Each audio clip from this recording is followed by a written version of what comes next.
mây cửa quay một cặp bóng ghế cánh đi party giống không ai ngờ sẽ sợ chịu trở bờ dùng ngoan qua ở bên nhóm bờ câu ca đi bờ nhắm nhảy trên đi pulang ka yang berkilat lewat tay gambar ngai hai bờ mai nyebu muka paklet NPP party thom trong yếm sông cùng chung cha nắng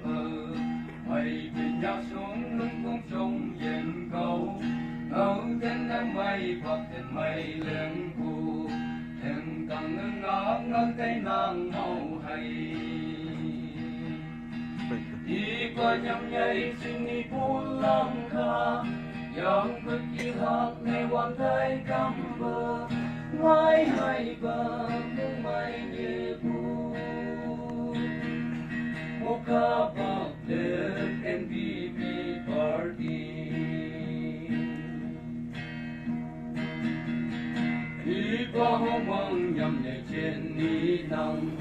cha thì cha tàu của sông bờ lê lưng thì lưng tàu của hay ăn bờ một cả hương mơ nắng lúc đi dập sờ đi qua nhầm nhảy trên đi pulang ka yang berkilat lewat tay gambar ngai hai bờ mai nyebu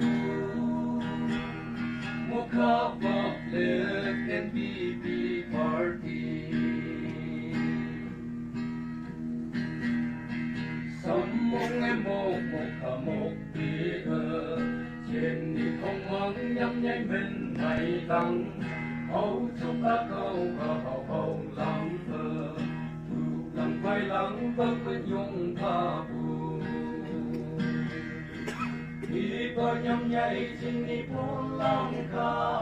yang berkilat lewat tay gambar ngai hai bờ mai nyebu